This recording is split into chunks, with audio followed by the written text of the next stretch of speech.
Welcome to the Wealthy Speaker Podcast. This is the podcast dedicated to people who want to speak more as a way to build their income and grow their business.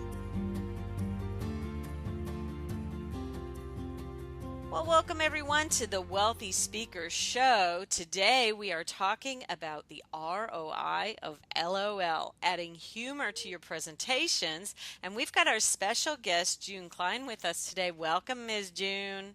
Miss Jane, two J's, working it out. Woohoo! Well, let me do a quick little intro of June. June is a CSP. That's our Certified Speaking Professional in NSA. She's the Southern, sassy, and savvy Harley riding humorist, passionately showing people, teams, and companies how to experience more of both. Her keynotes, workshops, internet podcast, one-woman show, and the co-authored #1 Amazon best-selling book are all tools that help guide the ways to that outcome. President of the Center for Laughing and Learning, where ROI meets LOL, June shares her research and expertise using the power of laughter to boost company morale, engagement, and the bottom line. The return on investment, ROI, of laughing out loud with colleagues, clients, and for those of whom they care, is measurable in retention, loyalty, and trust. So, June, I am so thrilled to talk to you about how to apply the ROI to our speaking careers. How do we as speakers add more humor to our presentations in order to get this? I think it's probably something that people can imagine already, but you've got a 5-step formula for the ROI of LOL. Why would people want to do this? What's the outcome for them? Well, good grief. Just the insanity of it all, really, is why you want to do this. There's, I just want I want people to think about people that make them laugh, that make them smile, and particularly if it's in the workplace. Don't you just love them and like them and you gravitate toward them and you look for excuses to go by their cubicle or their office, and you see them in the hall and you just light up. Mm-hmm. And that to me is what it's about. It's why we do this. It's the know, like, trust factor, which is the highest. It's the formula in sales. Mm-hmm. So if we're talking about corporate and even family and family reunions, we all have that person. Uncle Freddie was one of mine, and oh my gosh, we would banter and we would have such fun, and the bond was so great. So it's about recognition, respect, and reward. That's what, for me, the outcome of the return on investment of laughing out loud are those 3 things. And then I have a 5-step process to get people there. Sure.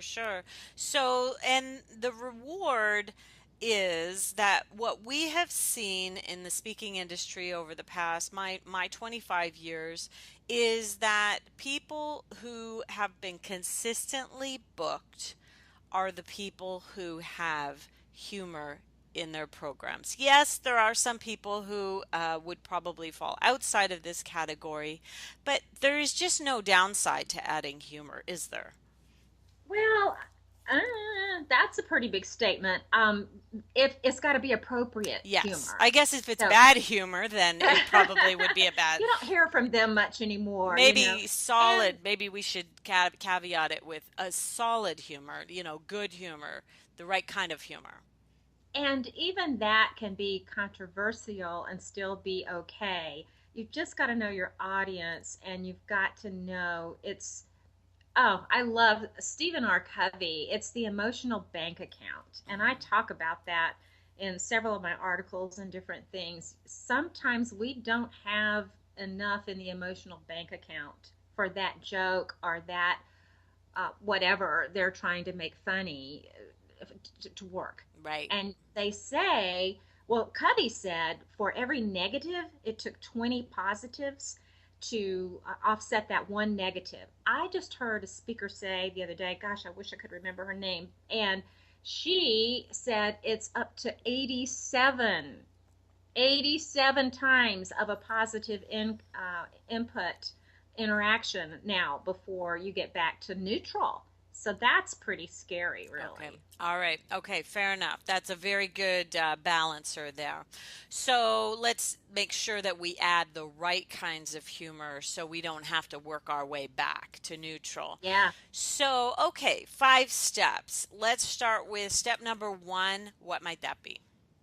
Well, the first one is humor, identifying your humor, your comedic style. Okay. And in my workshops and when I'm in corporate and even one-on-one, I do the three C's. It's corporate, comedy, and coaching. Hmm. And most of the time, we're starting right there with the humor styles. And I came up with 4 comedic styles. And Jane, this was out of necessity and harm and charm of 4 different speeches that I gave in a row. And all of them reacted to me so differently. It really threw me. And it was like, what on earth? Why were these so different? Well, then Hmm. when I went back and started to analyze who my audience was and the humor that I was using, talk about customization and finally understanding that. Hmm. Yeah, the engineers didn't want to hear the pantyhose jokes so much, Right. and yet they had, I call them IMOs, and I'm always asking people, whether it's corporate or coaching, to look for their idiot moments. Their idiot moments. IMOs. What's your IMO, girl? And probably some popped up. You're laughing, so you probably have one or two that popped up right then. I've got a million of them. Got a million of them. Well, and if there's time, I'll certainly want to know one at least. But that's what I get people to look at, and then when we know what their style is, it's either crazy or caring or cerebral or caustic. Okay. And Cra- so we break people into their groups. There's a word checklist that they go through, and they get to self-select what they think their style of humor is. Okay, so crazy, caring, cerebral, or caustic. And do you want to just give us a little bit on each of them just so people might be able to Yeah, identify which ones they are? let me give you the the the comedians that the iconic comedians that I thought about and when I started dividing these up. So the Okay. first crazy is Jim Carrey. Okay. And you think about, I mean, what do you think about? Physical Yeah. humor, fall down, do anything really to get a laugh. Yeah. And so these people are really out there. They're pretty wild. Robin And Williams. Yeah. yeah, Yeah. absolutely. Crazy. And Okay. so then the caring, I used Billy Crystal as my icon for that because Hmm. his is more about family and friends, It's and sweet. it's, yeah, it's innocent. There's a Right. wholesomeness about it, even though, he may use a word here or there that we don't use for the platform, but Yeah. there's still, it's respectful and it's harmless. Hmm. So and the so caring people are, oh, I don't know, nursing, teachers, that sort of thing. Hmm. And the crazies sometimes are the millennials and the out theres that are doing some wild and crazy kind of things. And then the Hmm. cerebrals, I always thought of Johnny Carson. Do Hmm. you remember? Now I dated myself, but I said these are icons. And if you go back and Google Johnny Carson and Hmm. look at some of the things that he did, especially with his monologue, do you remember how many times it failed? Oh my Because gosh. it was too cerebral for us. But Right. that was part of the joke. And that was part of him then, because he would tee it up again literally with a golf club. You Right. remember that swing he would do, that little fake swing? So yeah, he knew he was being cerebral, and that was part of his setup. Right. And then last but not least is the caustics, and those are the ones that, gosh, I think of Don Rickles, and I mean, he's not dead yet that I know of. He's just keeps aging like a fine wine. Yeah. But he's what I call a lovable curmudgeon. Hmm. He Maybe can say Joan Rivers, Joan maybe. Rivers, Yeah, yeah. absolutely. They can Okay. get away with it Yeah. because that's who they are. Now, you have to understand that the two on well, in my 4 quadrants, the caustics and the cerebrals are on the left side. Their humor is more pointed out. So there's a bigger cost. Again, it goes back to the emotional bank account. Mm-hmm. And then if the two on the right side would be the crazies and the carings, their humor is pretty much pointed in. So they're telling on themselves, which Right. when I'm coaching people, that's if you want to be safe, that's where the IMOs come in. Tell on yourself, Go in. and Okay. people love I think self-deprecating humor is incredibly charming, and when you stand on the platform with the cape on, it. being the superhero for your And audience, someone who is infallible and never makes any mistakes, I don't think people can relate to that. So really, I think the self-deprecating humor is incredibly it's sweet. It's oh, okay, you're human too. Now I can relate to you. You're well, it's smart and it's savvy and it's strategic mhm. as well. Mhm. So those are all S words because if you come up there, you're already separated because you're the person, you're the bomb, you're the whatever Right. that you're on stage. So there's that natural separation, which is what you're just talking about. Right. So if you can lower yourself a notch by telling anything Right. about yourself, but then it has to be relevant too. So that's the trick, and where coaching is really needed is you've got to make sure it's tapping on several different things for it to work right. Right, right. Okay, so that's number one is identifying your style. What's number two? Number two is experience, and I call that the EKG of life. The experience is like uh, experience and knowledge equals growth. And Okay. so once you have the experience, then you have the knowledge of something. And I have people look at the highs and their lows of life. So in the lows of life, sometimes it's a little difficult to find the humor around that. Mhm. And yet, when we do, people can identify with us mo better. Mm. Because who hasn't had a low? One of my maxims is nobody goes unscathed. Mhm. Nobody goes unscathed, and we can't get out alive. And so that my one woman show is the title is Make It a Great Ride. So nobody goes unscathed. We can't get out alive, so we might as well make it a great ride. And humor Mm. is such a way to make it a great ride. So Nice. one of the things I do is I talk about, it depends on the audience. Again, this is where I'm looking at my four quadrants and I'm looking at who needs to know what. And in some groups, one of my quick ones is that my husband and I tried to have kids for 9 years, but apparently God wanted us to have money and travel. And But so see, bum. that's it's a low point. Yeah. And then depending on the group, I either expand on that or I Mhm. don't. And And then immediately my heart comes right out of my chest and uh, just wraps around you because I want to go, oh my gosh. And there you are laughing about it, which is kind of, I've said to you before, joy is just a word that really, it just is everything that you do exudes joy. And then you wrap your joy in humor. It's so beautiful, June. well, thank you. That's I Go ahead. That's a great illustration is that what, some of the things that you say to your audiences. Well, then the high point is the same because sometimes we get in there and we're on our aren't we all that in a bag of chips kind of Mhm. mode. And Mhm. yeah, well, I'm the first one ever to have been blessed, privileged, honored enough to graduate from college. And so around that, I tell a story around my uncle Mhm. who then said, because it took me 16 years. I Yeah, it So took me you 16 so years to you were the graduate. first one in your family, you're saying? Yes, Yeah, yeah. yes. Okay, wow. All right. So you So, can see how being on a high like that for, right. then I do a whole story around Uncle Freddie, who he's like, Junie, dang girl, I think I could have done it in 10. So, you know, there you go. You That's you good. got to take the lows and the highs, and when you put Mhm. them all together, then usually it's something that your audience member can relate to. That's really nice. I like that balancer of, yes, I graduated from college first from my family, and then it took me 16 years. I think that's really wonderful. Okay, nobody goes unscathed. So, EKG, experience plus knowledge equals growth. Well, that's all under the experience piece. So Oh, that's okay.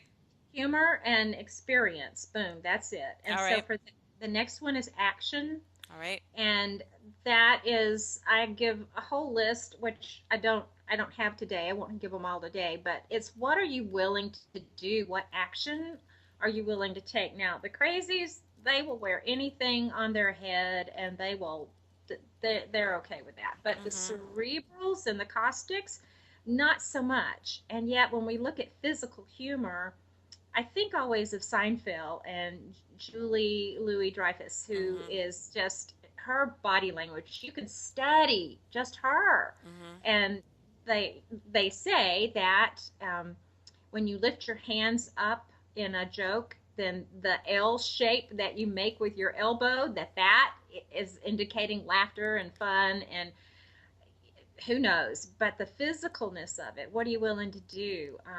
One of my stories that I love to tell, and that is at a conference, I was speaking and they were having a little talent show before and wanted me to be in it. I didn't want to be in it because I'm the keynote. It's like, I don't want to do goofy there. But the long story short is I ended up, I've always had this weird thing because I love to dance and nobody to dance with because my darling doesn't love to dance. And so I took a blow up doll on stage and played to the tune of Whitney Houston's I Want to Dance with Somebody Who Uh-huh. Loves Me. I did this whole thing around this blown up dancing with a blow up doll, which sounds more kinky than it is. And my my the event, I took third place because two people above me had real talent, and but later I ended up getting a job as assistant vice president of the southeastern region of student financial aid because the gal that was there saw me do this and thought I would be fun and wanted to know me better, and I ended up getting recommended for the job that I got. Wow. That's the Okay. ROI. That's the ROI. All right.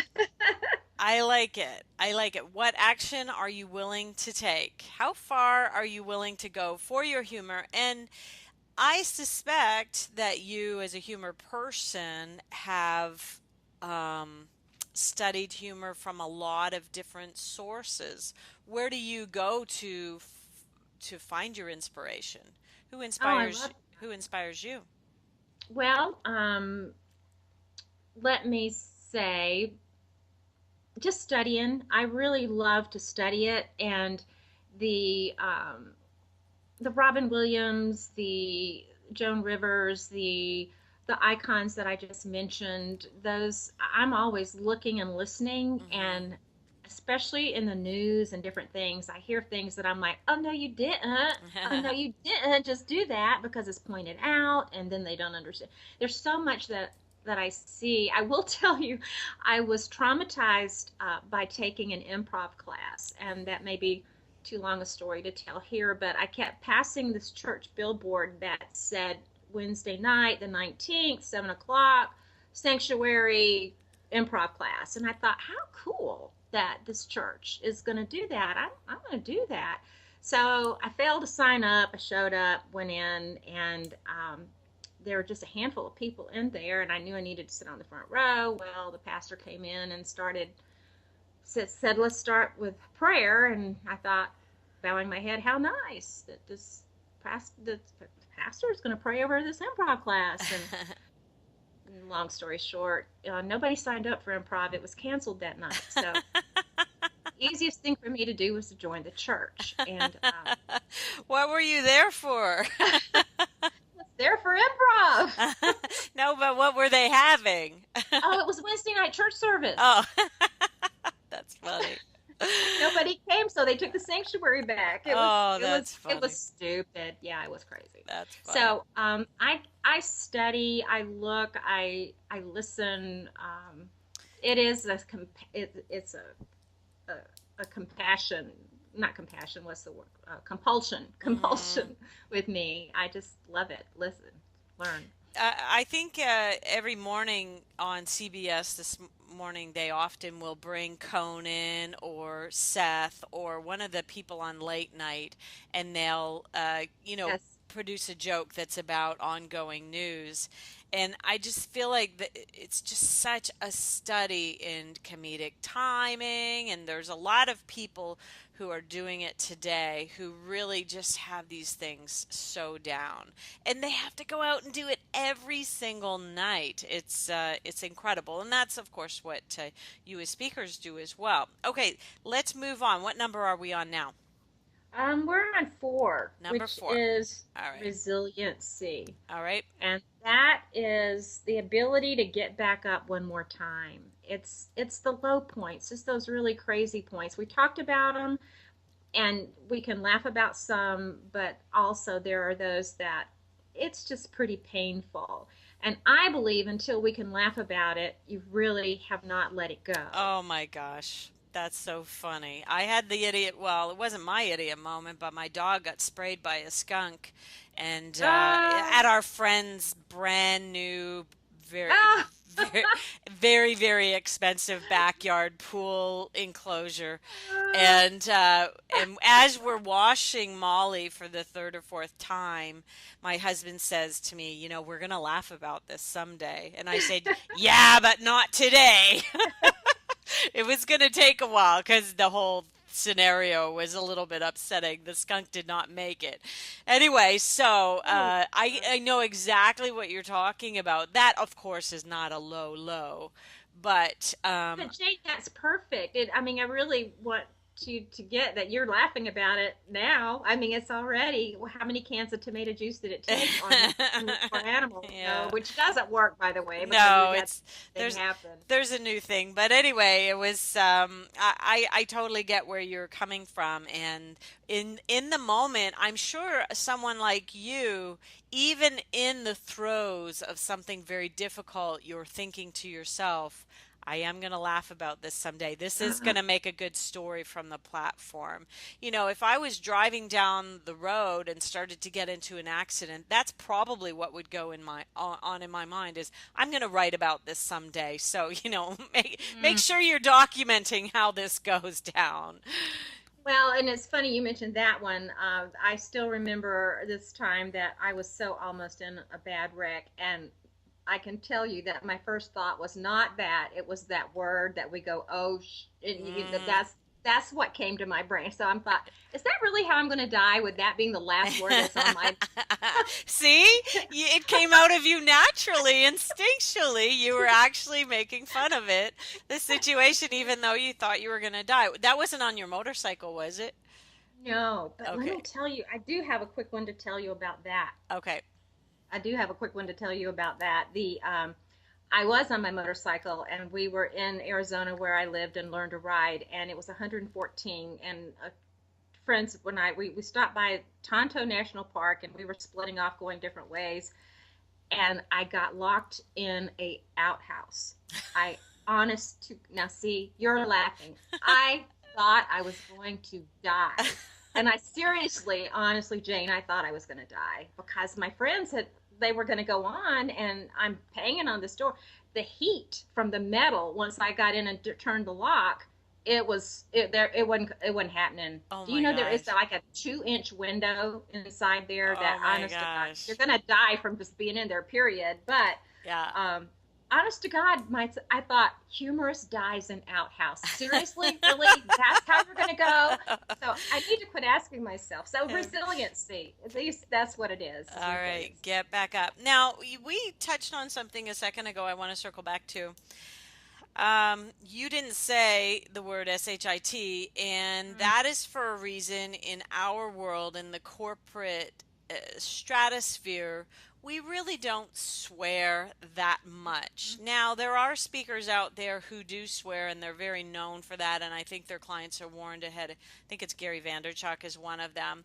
But I just blogged about a Google speaker that I saw, one of the evangelists, and he dropped the F bomb like 8 or 9 times in his what Wow. I would consider corporate presentation. And I think for some people, they have enough of a following. They are themselves kind of an evangelist over the marketing world. This was a marketing conference, this was a marketing guru amongst them. And I think he got away with it to a degree, but he didn't get away with it with me because I thought then he started to use it um, too much. So, Mhm. what would you say about swearing? I'm assuming it never ever happens in your world, but what about other speakers that you know? Is there any time when swearing is appropriate? It, I believe it's your brand. You hit on it just a moment ago. If that's the road you're going to go down, then absolutely. Andrew Dice Clay is another one of those that the comedic style of Caustic comes to mind. And if you go see Andrew Dice Clay, you expect him to be raw, raunchy, and the whole thing. And that's Yeah. who he is. So you attract that. Um, for those of us that want to be on corporate stages, there's too many hits against us already. Hmm. And if you're going to do that, I think you really, until you're branded and you're known, this is what we're going to get, and you're popular enough, and there's enough in the emotional bank account that you can get away with it. Yeah. Then I say, when in doubt, leave it out. You Yeah. know what? And I just want to say this about that: the F bomb. I hate that it works that way because it's a funny freaking word. It just is. And I haven't done it yet, but George Carlin, Brain Droppings, his book, I've been going to take it and highlight the number of F bombs because if he took it out, then his program would be like all of 3 minutes at least. And but it's so funny. There are places that there's no other word that works. Yeah. And until we can shift that in our mentality and it's not going to, don't use it unless you're Yeah. branding yourself that way. Some of my favorite comedians are the ones who manage to keep it really, really clean. And you think, wow, they could so easily just drop a little bit in there. They have full license. I'm here to see a Mm-hmm. comedy show. Mm-hmm. And they have full license. Brian Regan is an example. He is so clean and yet Yes. so clever. Mm-hmm. There, but then if you're going to see Kevin Hart, you're going to hear a few f bombs dropped, and Mm-hmm. so you just need There you to. But go. I think you hit it bang on, June. Thank you for clarifying that it's really about the brand that you want to create Mm-hmm. for yourself. And one thing I would say for sure that if you are going to do it, make sure you have the audience on your side. Make sure you've built up enough in the bank account before you Mm. do it, so it's three-quarters of the way into your program, because if you drop it in the first 5 minutes, then you may lose some people and you won't get them back. Well, there's some big name comedians that are really popular right now, and I go on YouTube and I'm checking everything out. And honest to gosh, that's the first word out of their mouth, and I'm going, really? But they can do it. Heck, they're getting paid more than I am. They're the Yeah. stars, so Yeah. it's cool. It's working with them. Yeah. But that last thing, the last point we were going to make is about trust, Mhm. and that's totally what we're talking about here. Trust yourself and trust your audience. And for me, I want them to feel good. It's that joy factor that you were talking about earlier, Mhm. and I'm going to do everything I can to not injure and not offend. However, I will say I have this one woman show that I love and I'm doing, and I go a little deeper there. Are And you there a are bit more times, edgy? Do you mean more edgy? um, I don't even think you can call it an edge, but Okay. for me, it is. It is for me.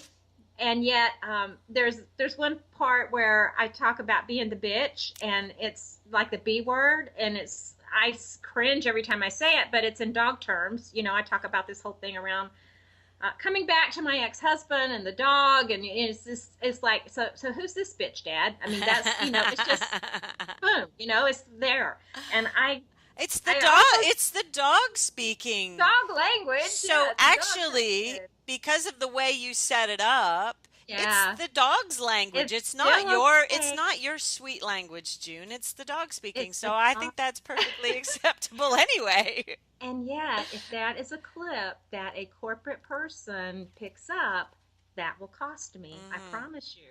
It I may cost promise. you a job. But Yeah, when you're doing a one woman show, and we need to tell everybody about your one yeah. woman show, hopefully when they're listening to this podcast, it's not after the date. We'll Ah, we'll try to perfect. actually is there anything else about the 5-step formula that we need to talk about here? Well, we've named them all as far as the humor, experience, action, resiliency, and trust. Okay. And so when I'm coaching and working with somebody, oh my gosh, we go so deep on all of these because people don't even know the stories that are there that are so rich and so funny and so unique, and nobody else can tell them. And that's the power of going deep with your IMOs and your experiences. And you're helping them mine Yes. their own lives to pull the humor out into their Now, presentation. we're not joke writing. We're not. I mean, Right. there is the technique, and I certainly know how to do that, and we use it, but Hmm. I'm not going to be set up, punch jokes. It's about your life. Yes, yes. Okay. I love that. And I love that brand. That brand of humor to me is just fantastic. Okay, so let me ask you this question. I'm kind of putting you on the spot. Uh-oh. If you knew then what you knew now, Hmm. let's say you're circling back to the beginning of your speaking career, what do you wish you would have known? Well, I am circling back to the beginning of my speaking career. We have to reinvent ourselves all the time in this industry. We've got to stay relevant and it current and all those things. And so I am. And what I wish I had known is what I heard myself say a lot, but then 3 years ago I took action on it, which is I can make pre through post menopausal women lose fluids. I can in a good sort of way. They're they're snorting, they're dabbing their eyes, they're because I am one of them. They know I can identify, and so my craziness, they get it. So I wish I had trusted more a long time ago to go out on my own, to create a one woman show, to invite people, like minded people, to come hear me. Hmm. So, my audience for my one woman show is pre through postmenopausal women and the people who love them. Hmm. So, that allows the significant others, and you know what? To They love it. understand us. Yes, they, the fall, they lose more fluids because they're like elbowing, like, yeah, That's dude. you. That's you. Do you talk about the whole memory thing? I'm having a lot of issues right now with my memory. No, we don't need Girl, we don't need to go down that path. Okay. it's called mental pause, not menopause. It's mental pause. That's Uh, what it is. I love it. I love it. Okay. So let's talk about if people want to get in touch with you. Let's say let's first tell them the date of your one woman show, because if people this is 2016, if anybody's listening to this podcast later on, It's a pretty good you year. might have missed the boat, but it might be coming up again.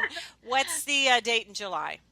In July, it is the 22nd. That's a Friday, and it's a matinee. Get people out of the heat in Phoenix. It's Okay. going to be from 3 to 5 on the 22nd, and you just go to junecline.com. That's a way to get a hold of me, and also to push the button to buy tickets right there. Okay, so you can get your tickets there. And if somebody wanted to information about your coaching, is it also at junecline.com? Yep, just have them get a hold of me there. Okay, great. Well, June, I want to say thank you so much. I think that the work you do mining the humor in people, let's really talk about the bottom line here to that is that it is going to add a dimension to their programs that is just so valuable. And bottom line, we'll get them booked again and again and again. So It will thank make you. them, it will give them recognition, respect, and reward. It Yeah. really does. Yeah. Well, I want to say thank you so very much for your time today. And for our wealthy speaker listeners, we will see you soon. In the show notes, we'll put some more information for you about June and the information on the 5 steps. And thanks everybody for listening, and we'll see you soon, wealthy speakers. Bye for now. Thanks for listening to the Wealthy Speakers Show. Please visit speakerlauncher.com for your free Wealthy Speaker audit and visit speakerlauncher.com/podcast for show notes and many more resources to help you catapult your speaking business. See you soon, Wealthy Speakers.